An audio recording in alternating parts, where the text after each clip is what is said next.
Now, I understand there's a lot of things you can be upset about. The Bears are not scoring enough points. There's all sorts of issues, which you can expect from a team that's rebuilding.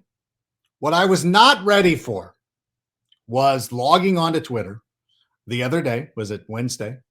And Pro Football Focus has already put out their mock draft already. And for some reason, despite the fact that the Bears are at 500 right now, they have the Bears with the 4th overall pick. I don't know if they're expecting the Bears to trade up. I don't know if they're expecting what they're doing, because when you look at it right now, there's at least 10 teams, the last time I checked, at least 10 teams that have a worse record than the Chicago Bears.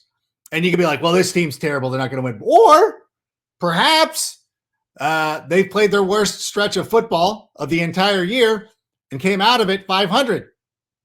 I just think it's too early. And by the way, we're not drafting a quarterback, but you know what? Let's not dwell on that too much. And Sammy, let's just go ahead and start the show. Turn up your volume. Because you're about to listen to The Sick Podcast with Adam Ray. Trying to cut it back. Justin Fields making magic happen. There goes Fields.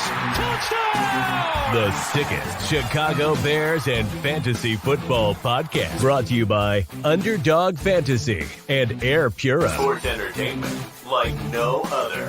It's gonna be sick. Hey, everybody. Welcome to the Sick Podcast with Adam Rank. We have got a great show for you today, jammed packed. Of course, we're going to be taking a trip to Fantasy Island. We've got a new feature called Juice Reels. We're going to talk about some picks. And of course, we're going to have Lindsay Young of the Vikings, of Vikings.com. We're going to talk about the upcoming matchup. A lot of good stuff going on. So I'm excited for this show, excited for week 5 of the NFL season. We're a quarter of the way through it. And you heard me talk about it a moment ago. And listen, things have not gone exactly maybe as planned, but I will tell you right now that as I looked at the schedule coming into the 2022 season, I had the Bears legitimately at 2-2. I thought that even before the season started, that Giants game was going to be very difficult, that Brian Daboll was going to be able to make something out of that squad. And it's difficult to win on the road and things like that. So I understand it. But at the same time, for everybody to be writing this team off, to be talking about our next quarterback or there's so much going on. There's so many things. There's a lot of moving parts, and it's a long season. So for people to be giving up on this administration, to be giving up on this quarterback, I question whether you're a fan at all.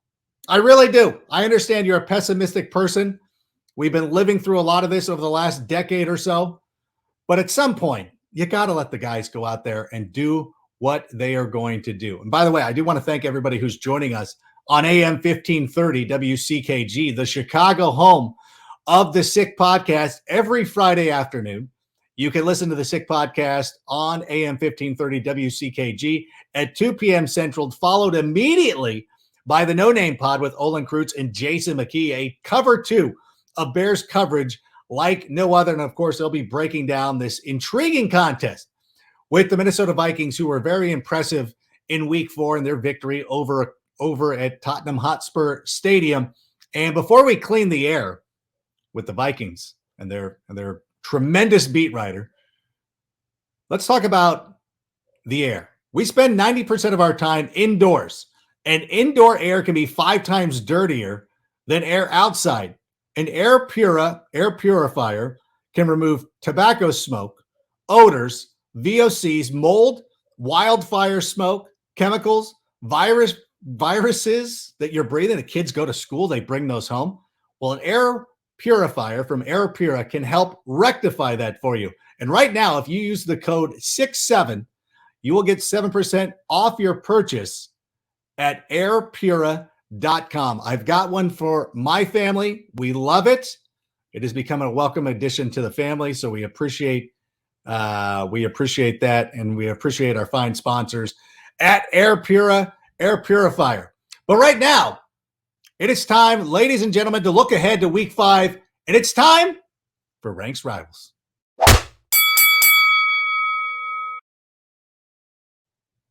Joining us here today is one of the beat writers from Vikings.com. She does a tremendous job for them. Please welcome to the show our guest, Lindsay Young. Hey, Adam. Thanks for having me on. Lindsay, thank you so much for being here. We really appreciate it. Great game. Did you travel to London last week? Were you at that game? I did not. I am a very, very anxious flyer, so I prefer the in-states games, but my manager was there and I covered from home. So I was doing the, 8 a.m. Central Time from my couch, but I was okay with that.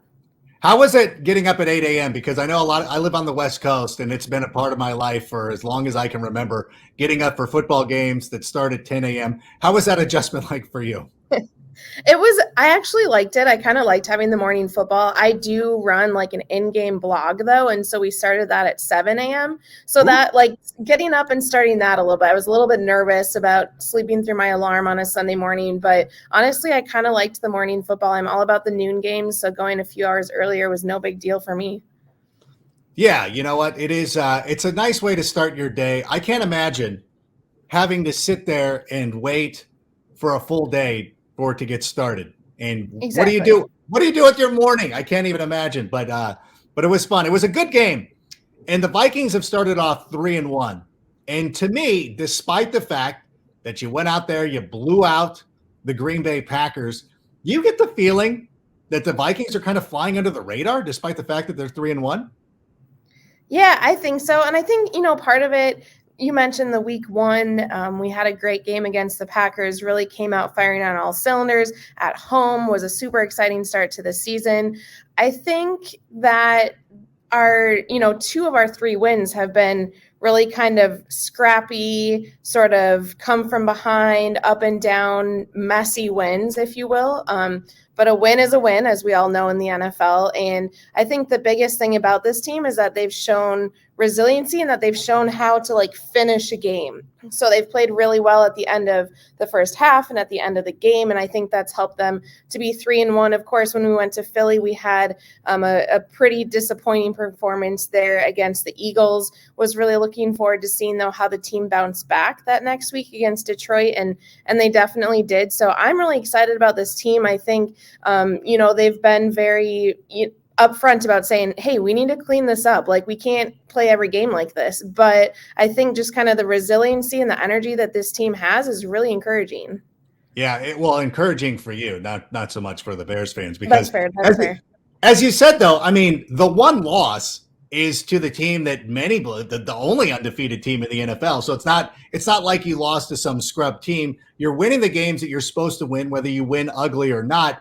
How much of that, though, is attributed to the new regime, Kevin O'Connell? I was so intrigued by this hire. Obviously, he's coming from a great staff with the Los Angeles Rams. How much of an impact has KOC made since he's joined the club? Yeah, I have really loved Coach since he's come in. And, everything that positive that I say about him, I definitely don't mean to speak ill of the previous regime or anything like that. But I just think that the high energy that this staff has brought in, of course, led by Coach O'Connell, I feel like just everybody has this togetherness. When he first came in, I remember he was using the word collaboration a lot, and it was sort of like, how much is that a buzzword and how much is that like a really focal point of his leadership? And it definitely has seemed to be a real focal point. After we lost at Philly, like you mentioned, we lost to a good team, but there were definitely, multiple mistakes that the Vikings made in that game. And there was no head hanging. There was no it just kind of seemed like guys were like, all right, like back to the drawing board, like we've got this. And just in the building, I'm able to be in the building and kind of feel that energy. And you see the team just really sticking together. They seem to really kind of all mesh, whether it's offense, defense, special teams. It doesn't really seem to be, cliquey or anything like that. I think the team has really good chemistry, even little off the field things that you've seen. So of course, when we were in London, Our first round pick, Lewis Seen, suffered a really significant fracture to his leg, and he ended up having to stay in London to have surgery, and he's still out there. And like yesterday in the team meeting, the team did like a surprise Zoom with Lou because it was his birthday, and they all sang happy birthday, and just kind of like, that's kind of a silly anecdote, but I just think that's the kind of like energy and culture that's here in this building under Kevin.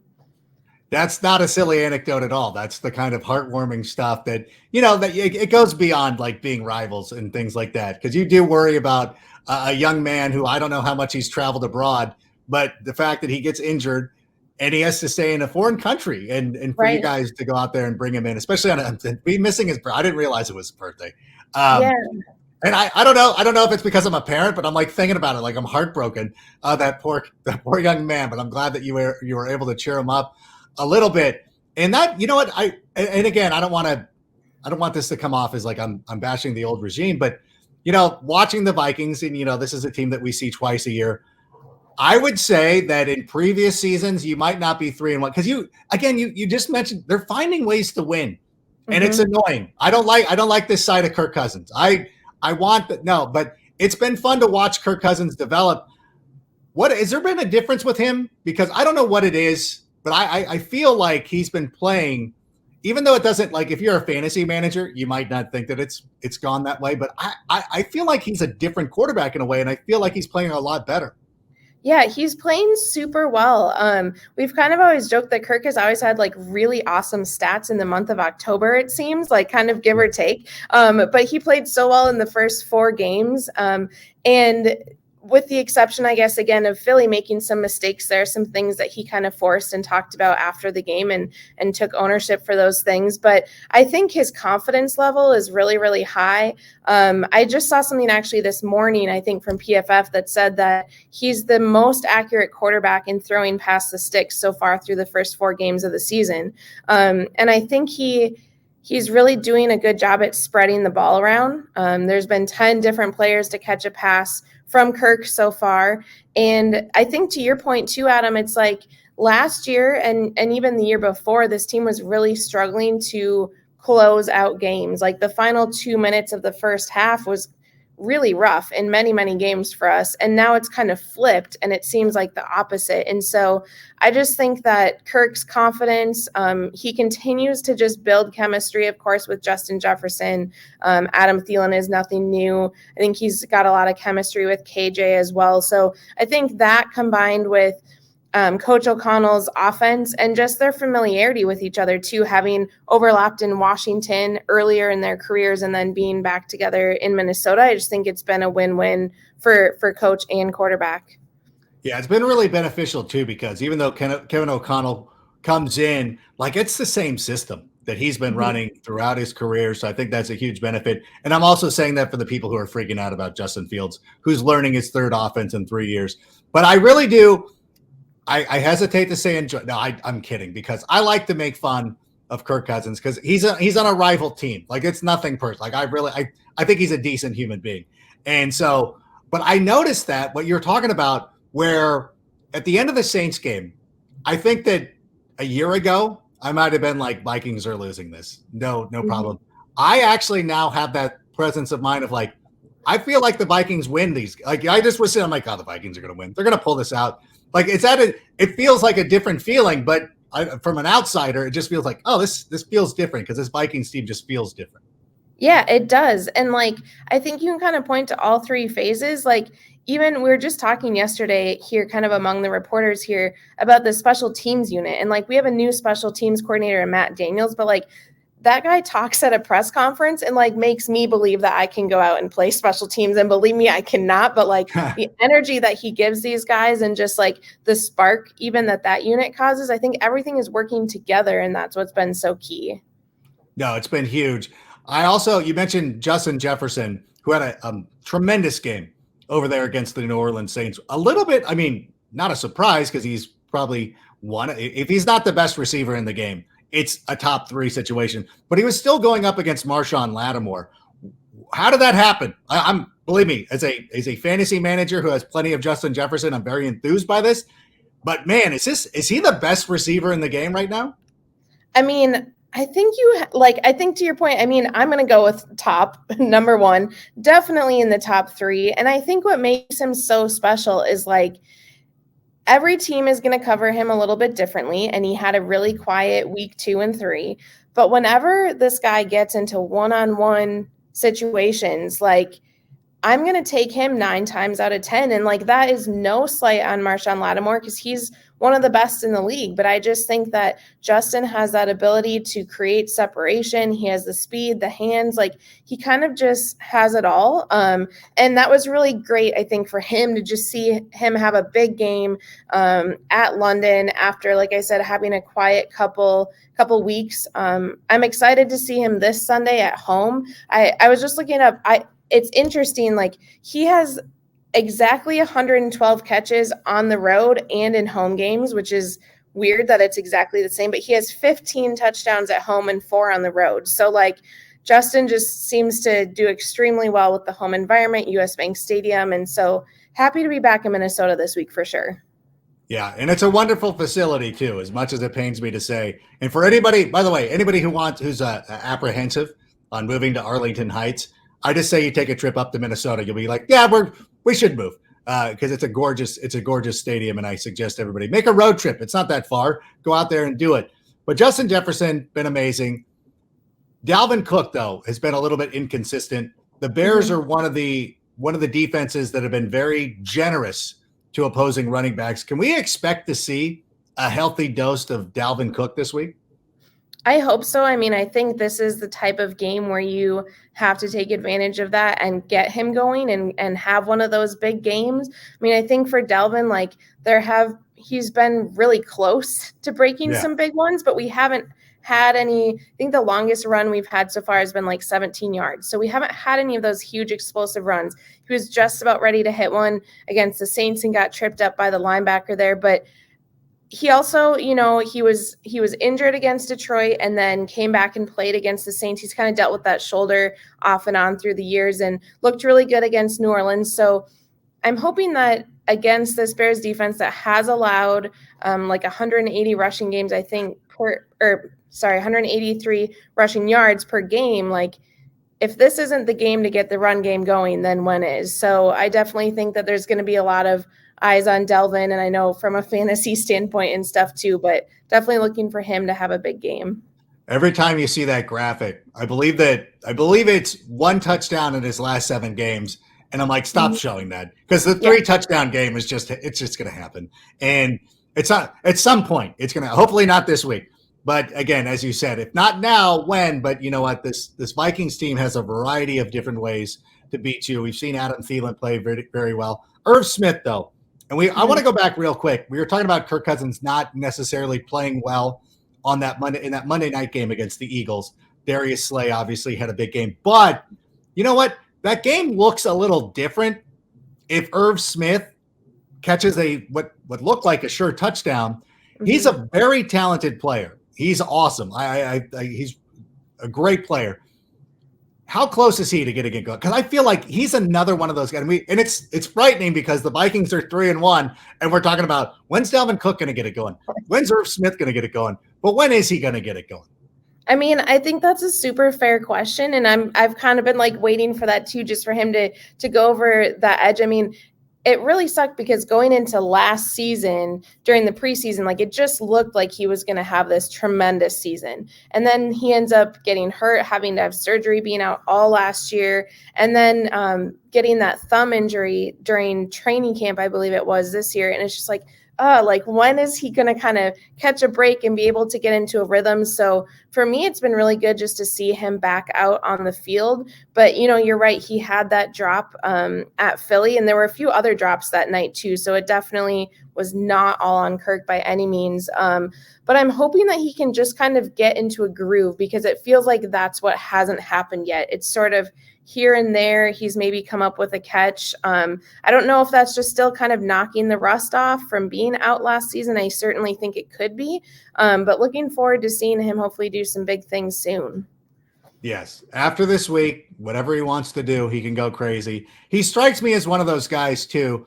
And again, I always look at this through a fantasy lens, but it also in real football, the the guys who kind of, battling back through an injury, that once you are getting close to the playoffs and you go on that playoff run, then they emerge. And then you're like, great, where did this guy come from? Another player that you have to contend with as you're starting to make a playoff run. And certainly the Vikings look like they're going to be in the mix this season. One of their areas where they could probably improve on, though, is getting to the quarterback. They've not done a great job of getting to the quarterback, but they're playing against a team that has had trouble protecting the quarterback. So what happens this week? Who wins out on this battle of an offensive line that's struggling and a defensive line that's not getting to the quarterback as much as they would like? Yeah, I mean, when I look at a quarterback like Justin Fields, like, first of all, I think Justin's going to be a really good quarterback. I think you're right that with the offensive line struggling to protect him, like, that's tough for a young quarterback like Fields. I think he's been sacked like 16 times. And so it's like, I'm a little surprised that we haven't had more sacks through these first 4 games when you had Danielle Hunter and Zadarius Smith on the edges. Yeah. I think in week 1 we had a couple maybe, but it's like they're getting just close enough to kind of disrupt the quarterback. There's been so many like, oh, the quarterback just gets out, and it's like, what we need to like start closing on those and not sort of giving a second chance. So I do think that this game presents an opportunity for that. Delvin Tomlinson on the inside too has been having a super great season, and just kind of being disruptive in there. I know he forced a fumble last week at London. So that kind of stuff is always great to see too. But, I'm with you. Like I thought that the pass rush would have maybe had some higher stats at this point in time. So I'm hoping that on Sunday, being again at home against the Bears offensive line that's had its share of growing pains, that this can kind of break out.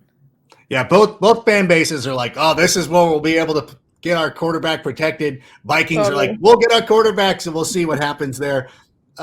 It's not unprecedented for a team to go to London and not have traditionally, teams have the bye week. The Vikings are not afforded that opportunity, but the last time this happened, I think it was the Carolina Panthers, who went out there and destroyed a team that they were playing. So the team that didn't have the bye after London, it did not affect them. So far this week, has there been any sort of like hangover, any carryover? Not like a literal hangover, but like, has there been any carryover from traveling to London? I don't think so. Like, it was really interesting listening to our team medical staff and training staff going into London and just sort of like their philosophy on making it a short trip and getting back, and getting guys like reacclimated right away. Just with yesterday being around the team for practice and media availability and stuff like that, it seemed like a very typical Wednesday, high energy, guys are getting ready to go. It probably helps too that you're coming off a win, right? But I think, and the Vikings like opted to not have the bye week after London because they didn't want to have it quite so early, which was an interesting choice. And so I think you always take that risk, like kind of getting out of that jet lag and stuff. But to me, I haven't really noticed a difference. And so I'm hoping that they'll just kind of go into Sunday like any normal week. Yeah, I mean, like, they're traveling. They're not flying Southwest, which is a wonderful airline, by the way. But it's a little bit different. The Vikings they're traveling in comfort, so I wouldn't read too much into that. But you know what, Lindsay? It's time. We just got to make the picks. We got to pick them. I'm sure that with everything going on, you're going to give. You look at the Bears. You're probably expecting a loss, but I'll let you pick it yourself. What are you thinking for this week? Okay, well, I do have to go with the Vikings, but I'm also going to say that, like, I think it's going to be close. The Vikings have been in so many close games lately, and honestly, I think anytime there's a division game, like anytime the Vikings and Bears play each other, it's physical, it's tough. So I'm going to go Vikings, and I'll say 24-21. All right, that's fair enough. I'm gonna take a similar. I'm going to take less points. I'm going to take like 19. What I have 19-13. In favor of the Bears. The Vikings probably will score more points. It's going to be very difficult to shut them down. I hope that Jalen Johnson's able to play because, if we get Kyler Gordon on Justin Jefferson all day, it might end up being a little bit of a long game, but I am ready for it. I think that the Bears have had a good history against the Vikings, so I'm going to take the Bears because, of course, I am. That's what we do here on the Sick Podcast. But I do want to thank you for stopping by during game week. I know that you're very busy getting ready for this one, so we appreciate it. How can people find you on the internet?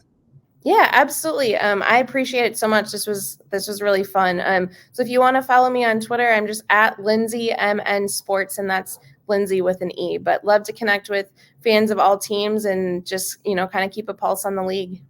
Yeah, I just started following you, and I was like looking through the timeline. I'm like, all right, I like the flow. I like what you got putting out there, even though you're a Vikings fan. You're I dealing with appreciate it. Minnesota. I can look past that. One of my favorite bands of all time comes from Minnesota, the Hold Steady. So Minnesota is not all bad. It is actually a lovely city. Great stadium, and I do thank you for coming on. And if Kirk Cousins ever hears my name, he probably doesn't like me. Let him know I really do like him. I kid him because he just seems like such a nice person. But thank you so much for everything. Absolutely. I'll pass it along. Thank you so much. There she goes. The great Lindsay Young. Make sure you follow her. She is a delight, and we do appreciate her coming on. It's always fun to talk about the rivals and to get a little insight into those teams. And you know what? Honestly, when we started the season, I looked at the Minnesota Vikings, and I'm like, the Vikings. We'll see what Kevin O'Connell could do, what KOC's got working. But you know what? That team, I look at them, and last year, if they still had, and again, I don't mean to take shots at Mike Zimmer or anything like that. I would say this: they would be 1-3 right now if Mike Zimmer was still their coach. I firmly 2-2 at best. They would not be 3-1. KOC's got them playing very well. I know that we love to say like, Matt Nagy beat this. It's a different thing. And listen, I'm the optimist. I'm the most optimistic guy that you know. So I'm telling you, this is going to be a very difficult game. I'm still picking the Bears, but I'm telling you, it's going to be a lot more different. It's a new world for the Chicago Bears in this rivalry with the Minnesota Vikings. And speaking of picks, we're going to bring out a new segment. Because I love doing game picks. I don't know if you watch me on Total Access. I love doing the game picks. NFL.com, my game picks are out there for everybody to take apart and make fun of me and everything like that. But we're going to bring on somebody right now who is actually very smart. So it's a stark departure from me, somebody who actually knows what we're talking about. Let's roll the animation, Sammy. Sick Picks, presented by Juice Reel. That's right. It is time for Sick Picks, provided by Juice Reel. And joining us right now is the brains behind the operation at Juice Reels. Please welcome Ricky Gold. Ricky. Hey. How are you, Adam? Great to be on with you. Oh, my God. It's wonderful. I don't know. Listen, I don't want to throw this at you, but you know what? My picks are out on display. If you ever want to make fun of me, if you ever want to make fun of my picks, listen, have at it. I'm used to it. I'm used to being, targeted on the internet. It's fine. I have no problem with it, but you've done very well for yourself this season. So how are we feeling about week 5? What are you thinking? We're feeling good coming into week 5. And for those who haven't been following our picks on Instagram, we put out 2 free picks a day based on our data. Through 300 games, we're working at a 63% win rate. So us and everyone following's been pretty excited about that. Wait, how do we follow you on Instagram? What's the website? Or what's the handle, as the kids say? Our handle is at juice_real_official. And that's Juice Reel, REEL. Nice. All right. So what are we working with? I don't know. I don't want to give away the store here, but what do you got for us today? What's one of the games you're looking at? So we have 2 picks we really like. One being tonight on Thursday Night Football, and one being in the Bears-Vikings game. But I think more important than even us picking our picks and winning is how we get to our picks. Yes, and for those who don't know what Juice Reel is, it's an app where you can connect in all your sportsbook accounts. Your DraftKings, your FanDuel, all of that. Even bookie websites, Bovada, whatever. And all of your bets automatically load into our app, and all of your bet history loads in. And we sift through all of that data to figure out what the best people are doing and what the, I don't like to say worst people are doing, but least profitable, I should say. And where the best people are doing something different than what the worst people are doing, we view that as something strong and a way to tail our winners and fade our losers at scale. And so with that being said, let me jump into our picks tonight. No, I appreciate you breaking that down. And for anybody, again, if you want more information on that, make sure you go out there, follow them on Instagram. A lot of, and I again, this is something that I do, and whether you do it it's my job, but I do appreciate taking a look around and seeing what everybody else is thinking and getting kind of, you kind of want a sense of it. It's like sitting there, you're in Las Vegas you're hanging out at one of the bars, you're listening to a bunch of guys talk. So it's always good to have as much information as possible. So we appreciate the job that you do over there at Juice Reels. But we're talking about Thursday night, the Indianapolis Colts without Jonathan Taylor. What are we thinking about this one? Yeah, usually, my gut would be going with the Colts because I like to, I'll take the team with the injury. But what we've been seeing is 71% of our best bettors are on the Broncos -3.5, and 68% of our worst bettors are on the Colts +3.5. So we're taking the Broncos with the spread here. We're giving away the points and feeling good about it coming in. Yeah, I got the Broncos. Listen, I don't know what point spreads are. I just make picks. That's all they asked me to do. I got the Broncos winning this one. I think that Russell Wilson showed a little bit last week that he's starting to come along. And I guess, I was talking about Jonathan Taylor. Both teams are going to be without their running backs. Javonte Williams is down. But I think I have a little bit more confidence. When I look at Matt Ryan, it just doesn't – I don't understand it. Because when you look at that offensive line, and I know that Michael Pittman's missed a couple games so far, but it's just not, I don't understand why it's not connecting. But with Russell Wilson, I kind of look at it as a situation like that's tough to learn a new offense. We're witnessing that in Chicago. So it takes a little bit of time, even for the great ones, even for a guy who's going to end up in the Hall of Fame, it takes a little bit of time. But it felt like last week that this Broncos team, even though they lost, starting to put it together a little bit. Couldn't agree more. They seem like they're finding their stride. Russell's getting settled in. Yeah, absolutely. What about the Bears game though? You saw Lindsay and I butting heads. We're obviously on both sides of the coin here, but what does the industry think about this one? So we're actually looking at the over/under on this game. We see a lot of the money from both the best and the worst, both on the Vikings here. So that's not really something insightful for us. But our best better in our ecosystem is on the under 44 in the Bears game. And so we're definitely for the under in this situation. And personally, I'll be taking the Bears. Oh, see that. You don't have to come in and kind of ingratiate yourself to the host or anything like that. But I do appreciate it. I think too, when you're watching the Bears, one of the things that kind of went overlooked was the fact that Justin Fields, and everybody can point to the lack of passing yards or anything like that. He still led this team on 4 scoring drives. And it's easy to be like, well, if they had scored touchdowns instead of field goals, and I understand it's much more difficult to score touchdowns, that looks like a different game, though. If they ever start to put it together and start to convert on those drives, they're not going 3 and out anymore. They're extending drives. They're putting themselves in the scoring range, but they're settling for field goals. And you saw it when we were making our picks with Lindsay. Lindsay picked 24-20, which would be under 40, would be right at the 44 number. So if you get that hook, I don't know what a hook is, but I've heard people say that before. And I went with an even lower score. So it feels like we're on the same wavelength there. Yeah, and it's, you see Mooney's really picking up speed, and it'll be interesting to see how Herbert goes without Montgomery. But I think all of that put together still works out for an under game. And yeah, you know what? And again, but to me, I always look at this as well. It's like I do see progress every week. Like Justin made a couple of really nice throws. They made a couple of nice plays. He misses some stuff. I think that's a fair critique. I think that's a fair argument. But ultimately, when you've got a team that's learning a new offense going against a team that's pretty good, that's playing a lot of close games, why wouldn't you take the points in the whatever? I'm predicting a low-scoring game. I'll say it that way.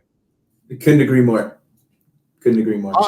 All right. So once again, give us that website. Let us know where everybody can find you. What about you personally? Are you on the socials, as they like to say?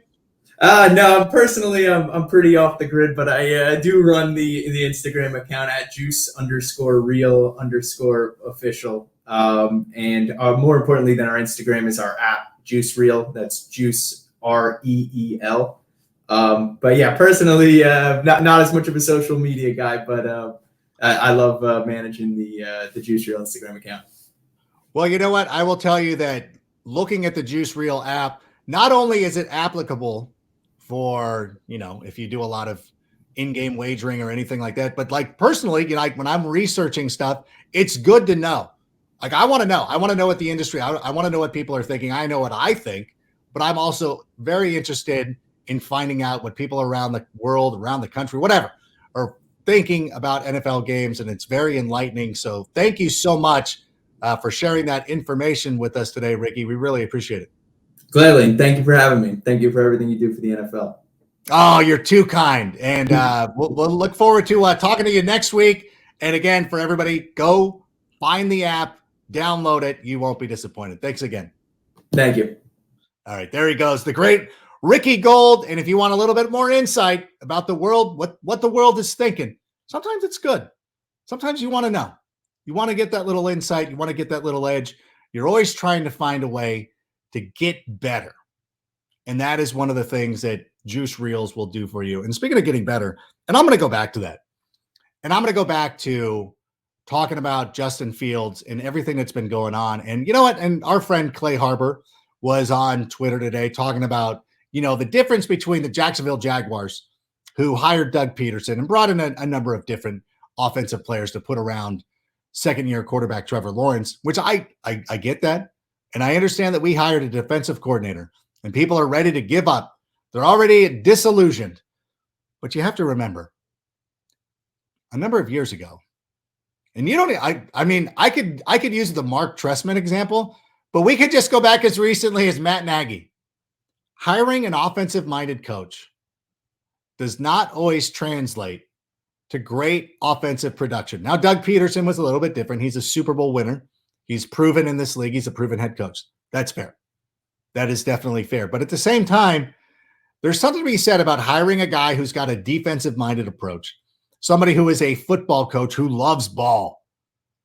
And he brings in an offensive coordinator who, of course, is learning along with his quarterback. It's been 4 games. And again, if we've played our worst stretch of football and we're 2-2, why are we so disappointed? Do you not think that this team can get better? Do you not think that they can start to improve? We saw it last week with the Denver Broncos as Russell Wilson is learning this exact same offense. How much time it is taking him. And I always go back and I'll use golf analogies. And I'll say, listen, you know what? The first time when I was correcting my swing, my coach said, listen, swing 9-3. Don't do anything else. 9-3. That's all. Make contact. Be good. And that's kind of where Justin is right now. He's working on his footwork, making some reads. When he gets more comfortable in this offense, he'll see Darnell Mooney. He'll see these other plays. But for right now, he's being productive. I don't know how else to say it. He led 4 scoring drives last week. That is a good leap over what we saw last year. And for anybody who said, I can't believe after watching Matt Nagy's offenses went 3 and out all the time. They were not even getting points. It was disgusting. And he was an offensive-minded coach. So I just have to preach a little bit of patience. At least give him half a season. Give up on this team after half a year. You guys, I don't know. Maybe it's the fantasy football. Maybe you've played too much fantasy football and expect to change your team overnight, but that just doesn't happen. And speaking of fantasy, I think it's time to go to the aisle. Fantasy aisle. Welcome to our Fantasy Island. And I want to let everybody know that Underdog Fantasy is the easiest way to play fantasy sports. It's simple to get started. Just head to underdogfantasy.com or download the app, the Underdog Fantasy app. Sign up with the promo code SICK, and Underdog will double your first deposit up to $100. It is super easy to play. It's a lot of fun. And if you're one of those people who went out, let's say you drafted Kyle Pitts and you're super bummed. Well, guess what? Go to Underdog right now. Start over. That's what the smart people do. But joining us right now on Fantasy Island is he's one of the lead writers at UFF Sports. He's a national fantasy sports host, writer. You see him around. You see him on the timeline. And By the way, I don't know why I wasn't following him. But listen, he is one of the brightest minds in fantasy football, and we are pleased to welcome him here today. Andy McNamara is going to be joining us. Oh, I love the background. We love the background. You're looking strong. I love it. How are you feeling? How are you living? How are your teams? I'm doing good, Adam. Look, I was going to say I appreciate someone with as busy a backdrop as my own here. This is great. The only problem is, Adam, I'm trying to figure out what to do with all my Baker Mayfield Browns memorabilia. I got the Popco back there. I got a signed thing. I don't know what to do with it. It's not selling well, is what I'm saying. So it's not great.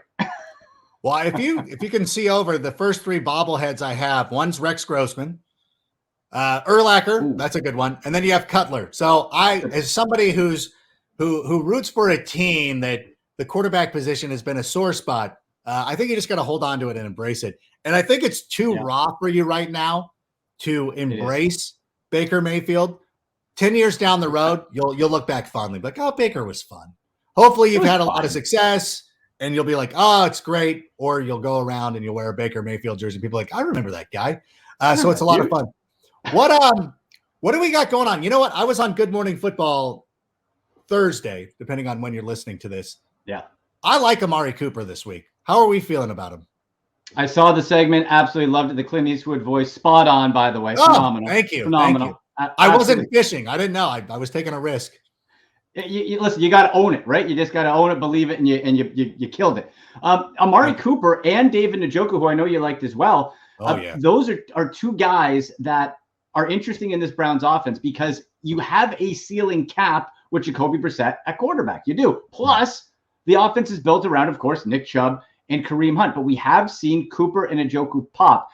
Against this Chargers defense that is going to be without Bosa, and you still have Max sitting there, but you don't have Bosa. They can be thrown on quite a bit. I'm with you. I think this is a great week to plug in Cooper and Njoku, especially too. Adam, we know how thin that tight end group is. You can't be too picky. Oh, it is awful. Yeah. Led by the fact that Kyle Pitts has done nothing, next to nothing. He's had one game.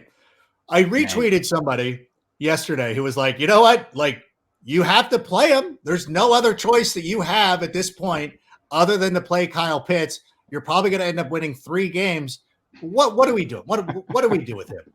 Yeah, I'm with you. Whenever I get the question on Twitter, it's like, oh, I want to get rid of Austin Eckler. Like, well, who are you getting to replace Austin Eckler? The answer is nobody. So you're going to eat Austin Eckler, and you're going to eat it. You're not going to like it, but you're going to take it. Just like Kyle Pitts. Who else are you going to get? You're going to go get Hayden Hurst from the Bengals? That's a cool 1 fantasy point a week. I'd rather die with the guy who has the potential to produce, like Kyle Pitts we know can, rather than some scrub off of waivers. It's just the fact of the matter. You're going to have that limit with Marcus Mariota as your quarterback. I still think there is a world, and remember, like you were saying earlier, this is just the first chunk of the season, right? This is essentially, we are now past the pregame, the preseason of these teams who don't play in exhibition games anymore. So now we're going to start to see the flow with the Russell Wilson type. So I still think Kyle Pitts is you're going to stick with him and you're going to roll with him. That's all you can do. It is. Andy, we need to hook up before the season starts because I need to stop this. Every year, I always take one guy in the first 3 with my first 3 picks. Like, I'll be solid. I'll take 2 studs right there in the first 2 rounds. And then the round 3, I cannot stop myself. Last year, it was A.J. Brown. Last year, it was a combo of A.J. Brown and Calvin Ridley. I can't. I need somebody to talk me out of this because I don't know what to do. Why do I do this to myself, Andy? Well, you love pain. You're a Bears fan. I'm a Browns fan, and we play, do fantasy football for a living. We love pain, and we embrace the disappointment. That's really that's all we know, Adam. That's all we know. That's why we do it, and we hope. But sometimes you hit on a little gem. Like last year, before Cordarrelle Patterson was super cool, and I know he's injured now. Yeah. Boom, out of nowhere. Like a guy like Hunter Renfrow. You get undrafted last year. Boom, you're popping. Then you're feeling good, and then you get smacked in the mouth like you said, with the Ridley situation. Oh, that reminds me, because 2 years ago, I was on James Robinson before everybody. And it was one of the fantasy footballers who had tweeted out when they had an injury. I think they let go of Leonard Fournette. And everybody, I can't even remember who the other guy was. And I think it was Jason. I think it was Jason who had tweeted out go after whomever everybody was going after. And I was like, no, I think it's James Robinson. And as much as I hate the fantasy like Twitter a lot of times, because they only remember the bad picks. Fantasy Twitter actually remembered that one. I was like, okay, thank you for that. Okay. The rare gem, the rare insight you got from Rank. You were like, oh, the James Robinson pick. So I'm able to ride that wave. And then that year, unsurprisingly, I go to the championship game in my league of record, and that's fine. But then last year, it was the Ridley, A.J. Brown, which I was never able to recover from because I also had Allen Robinson. So I was like, okay. So it's never going to work out for me. We're getting dangerously close to that. Like this year, we're getting very close unless Breece Hall just starts breaking out here pretty soon. But who are some of the guys that we're looking at? You know what? I know I didn't prep you. A lot of times I'll prep people. I just said, bring Andy on. He knows. Let's go. Let's go. Let's do it. What about Jared Goff? I'm really interested in this one. I will tell you, in my league of record, I have both Jared Goff and I have Kirk Cousins. Are we really going? I don't feel good about Goff this week. How are you feeling? I don't this week. I do in the future. I do, especially to think that we're going to be getting Amon-Ra St. Brown back. Yep. We're going to be getting DeAndre Swift back. DJ Chark, whatever you think of him, you're going to be getting him back as well. You're going to get healthier. I just really hate. And I'm not playing scared on the running back side from the Patriots, but I will play scared against their defense because as long as Bill Belichick is breathing, I don't care what type of team record New England has, they're always going to be tough on defense. So this to me is screaming like an LA Rams Jared Goff game where he's going to throw the ball like 12 times and get 170 yards and we're going to hate our lives. But after that, I think we do start marching. I think we do start seeing a Jared Goff because when you look at the waiver wire and you need to stream and maybe you're without Dak Prescott, maybe you had a Trey Lance like I was in both of my leagues where I had Dak Prescott and Trey Lance. I was like, I'll be smart and I'll handcuff myself. No. Terrible. Furious with myself. So Jared Goff is there. And you know what? I'll tell you this too. This week, and it might not be for long because who knows with Tua, but Teddy Bridgewater, I think, is absolute money as a QB streamer this week. I think it makes so much sense. Yes. Right? Let's do it. And then Jets, let's go. Who's the third string guy for the Patriots? That's Scott Bakula. That's Scott Willie Zapka. I can't even remember his name. I go, listen, cowards, you want to be this? I never draft a quarterback. I'm like, then stream him. Stream the third stringer if he's playing. Right. I want you to put your money where your mouth is because I'm in a situation where, number one, I don't want to play Jared Goff because Bill Belichick essentially ended his career in Los Angeles. Like for everybody's like, why is he playing in Detroit now? It's like because Bill Belichick ruined him in the Super Bowl, and he could go do it again. So I'm not playing Jared Goff. I'm going to keep him on the bench. Yeah. I don't want to play Kirk Cousins because he's going up against the Bears, and it's kind of a weird thing. What's going to happen is Dalvin Cook's going to score 3 touchdowns. Kirk Cousins not going to throw any. And I'm going to be like, so the Bears lost, and I don't get fantasy points still. In a worst case scenario, obviously everybody knows the Bears are winning. And then I have Trevor Lawrence. Trevor Lawrence, who I have to drop because he's playing exceptionally well. Mm-hmm. He doesn't get fantasy points.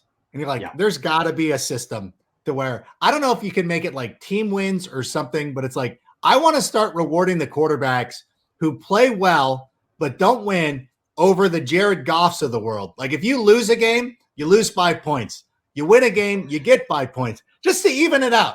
Right. Because I don't just think some it's bonus fair. Points. Just some bonus points. And you know what? You speak of those guys who lose but get the fantasy points. How about a tip of the hat to the crown, the king of garbage time, Blake Bortles, who is now what a king. 3 fantasy points with 5 minutes left in the fourth quarter. You look back, he ends up with 25. You're like, what happened? What? The king is dead. God, Blake. So I'm with you. Trevor Lawrence, I think I'm bullish. If I'm dynasty, I am bullish on Trevor Lawrence going forward. Because guess what?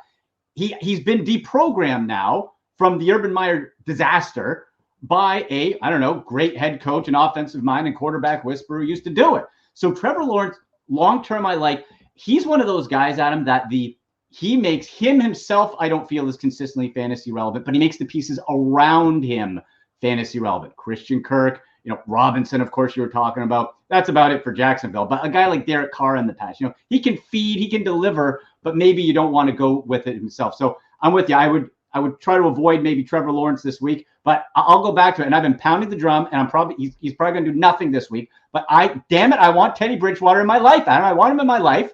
I want to put a ring on it right now. Let's go.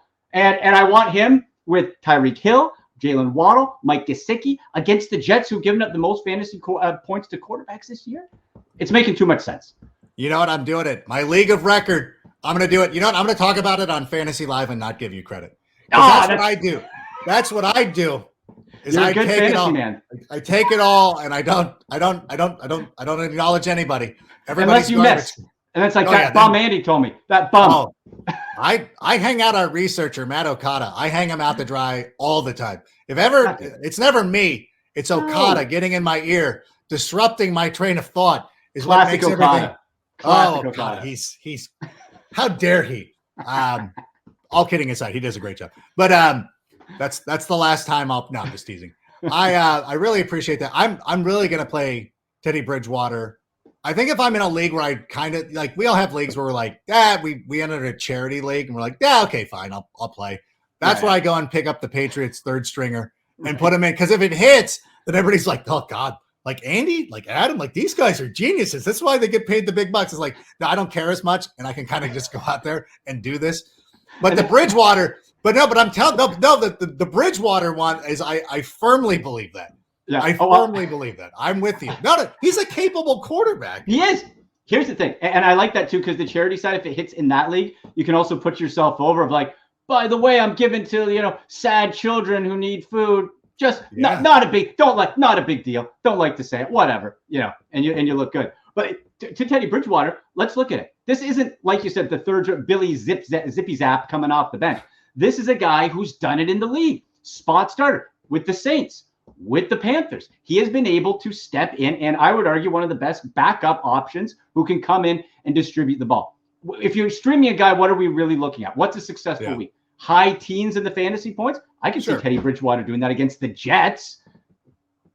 Absolutely. They're not running the football. I mean, unless Chase Edmonds goes and steals 2 touchdowns, but I think he's going to be able to take advantage of his wide receiver core. Let me ask you, would you start Teddy Bridgewater over, what about Matthew Stafford?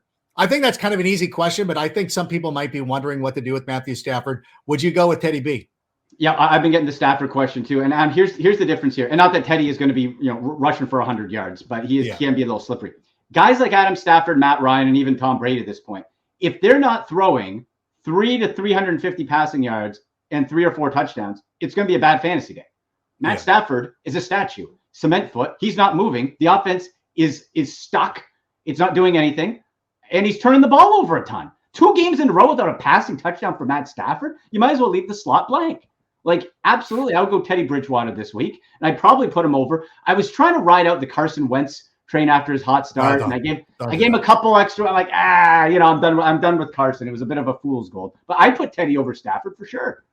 Please go ahead and comment the word sick if you have enjoyed what you've heard so far today. And if you haven't, still comment sick anyways. And if you're listening to us as an audio podcast, don't be afraid to rate and review, perhaps 5 stars. That would be nice. And of course, comment sick, or just leave a cool comment. Be like, this is the best Bears podcast ever. Even if you don't mean it, it just means a lot to me that you would have even wrote that at all. And joining us still, Andy McNamara, one of the brightest minds in fantasy football.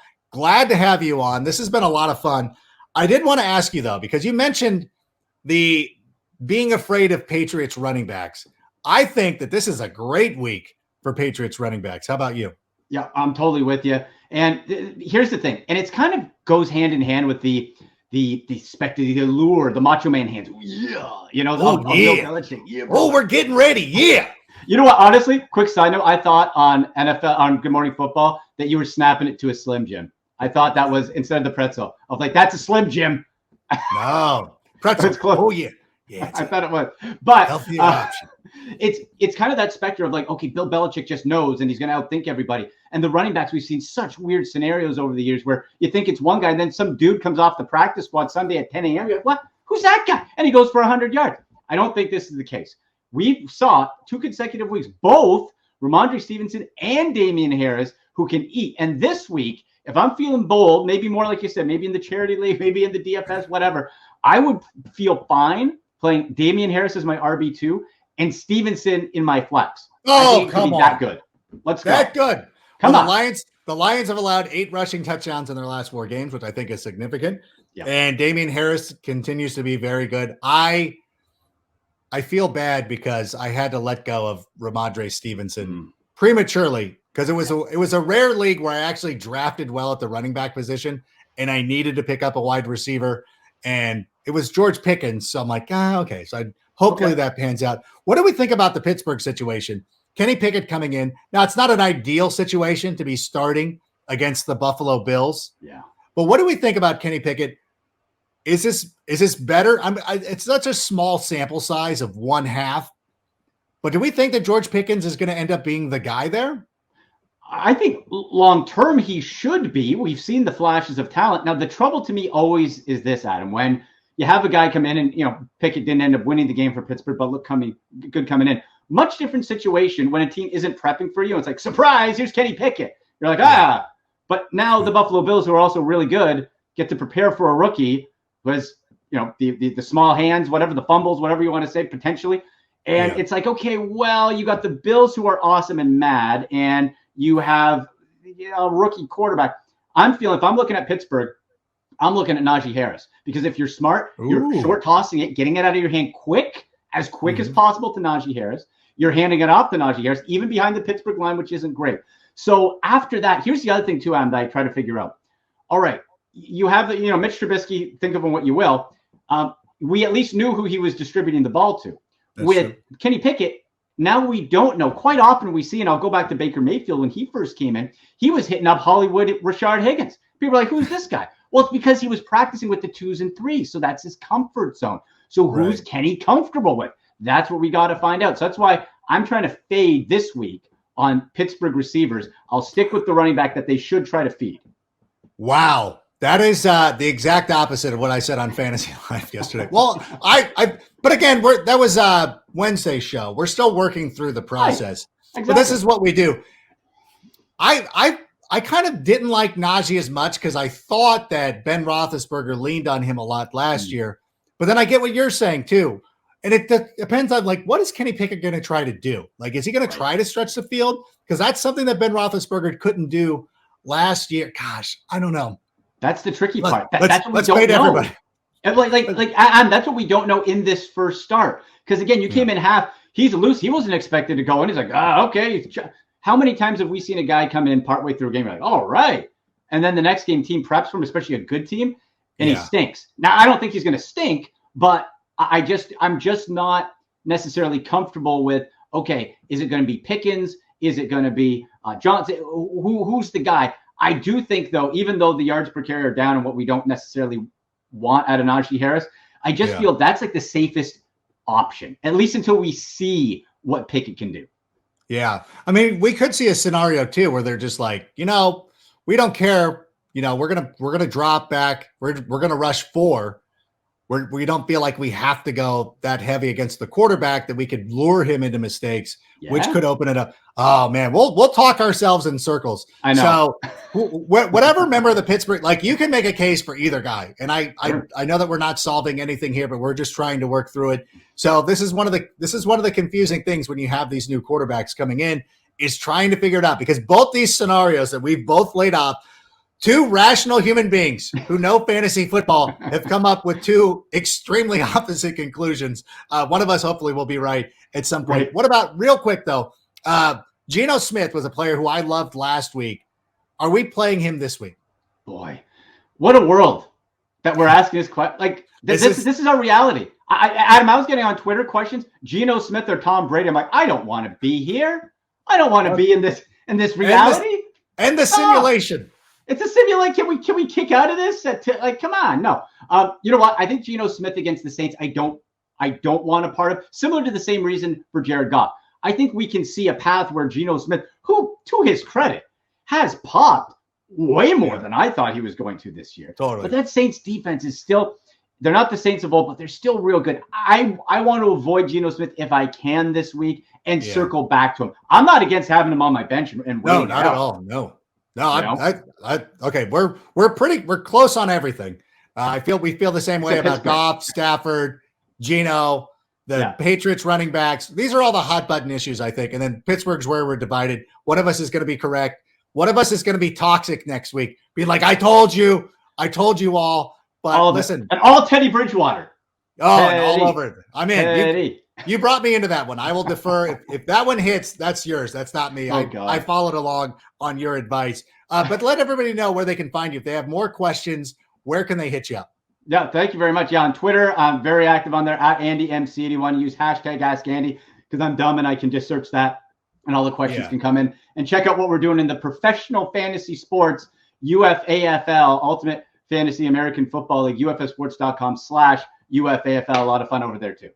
Yeah, and go follow him. You know what's funny is you pop up on my timeline so much that I thought I was following you. Right. And when I looked at it today, I was like, oh, wait, I'm not. But it's just one of those things. Like, that's the way Twitter works now. Because like you just get stuff in your timeline. You're like, okay, yeah, I just figured that I was following you. I'm not, but now I will. Or now I do. I implore everybody else to do it as well, because he's a great wealth and a great source of information. And he does an excellent job. So we appreciate you being here. Thank you so much for joining us. Let's do it again soon if you're up for it. Anytime, man. I love chatting with you anytime. So thank you. All right, we'll make that happen again, and we're gonna let you go. There he goes, the great Andy McNamara. Thanks to everybody who joined us here today. Lindsay Young, we had Ricky Gold, and of course Andy McNamara. I thought this was a great show. Appreciate everybody hanging out. I'm very excited about this Bears team. Don't get discouraged. Don't buy into it. Maybe take a break off Twitter. Maybe on Friday, we just don't do Twitter. We just go out and we enjoy our weekend. But thanks to everybody, to Sammy and Anello, of course, for putting this all together. So until I see you Sunday, let's say bear down, and Sammy, go ahead and play us out. And that's a wrap. Hope you don't miss us too much until next time. Follow the Sick Podcast with Adam Rank on YouTube, Instagram, Facebook, Google Play, and Apple Podcasts. Brought to you by Underdog Fantasy and Air Pura.